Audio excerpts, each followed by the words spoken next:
Бүгін мамыр айының 6-сы 2022 жыл Жаңаөзен қаласының тазалық ес мекемесінің жұмысшыларының 38 күннен бері еңбек мәселесіне байланысты қойған барлық талаптарымыз орындалды. Осы талаптарымыздың орындалуына ықпал еткен Жаңаөзен қаласының әкімі Қосуақов Айбек Қосуақовичке, Құрманов Бақытжан ағамызға, осы Жаңаөзен қаласының қоғамдық топ мүшелеріне, қаламыздың белсенді азаматтары Жұмағалиев Мұратбай ағамызға, Нұрғазиев Нұрлыбек ағамызға алғысымыз шексіз. Қалалық мәслихат депутаттарына, Сейдов орынбасарға, Ноғаев Асқарға, Ақжігіт Шәріп інілерімізге де заң аясында осы еңбек мәселесінің шешімін табуға атсалысқан азаматтар мен азаматшаларға алғысымыз шексіз.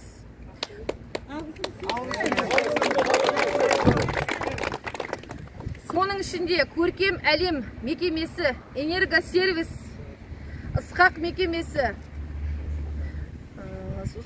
Темір үй жеке кәсіпкерлерге, КПТК мекемесіне, УН мекемесіне, Батыс геофизика, Семсер, БЖБ мекемесіне, Жанарыс, Бұрғылау, Өзен жылу, Теміртас, соның ішінде Сейдов орынбасар депутат інімізге, Алия диспетчер, өзіміздің мекемеміздің диспетчеріміз Алия деген, 103 скорый мекемесіне, Жаңаөзен қаласының жеке кәсіпкерлерінің атынан келген Үміт апамызға, Жаңаөзен қаласының барлық тұрғындарына, соның ішінде жұмыссыз жүрсе, соған қарамастан өз көмектерін қаржылай беруге аямаған азаматтар мен азаматшаларға мың алғыс.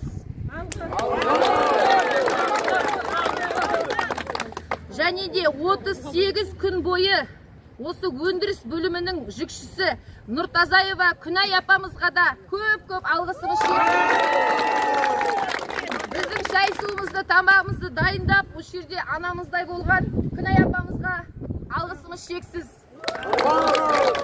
Күнай қайда, Күнай? Күнай бекіп қоймайсың.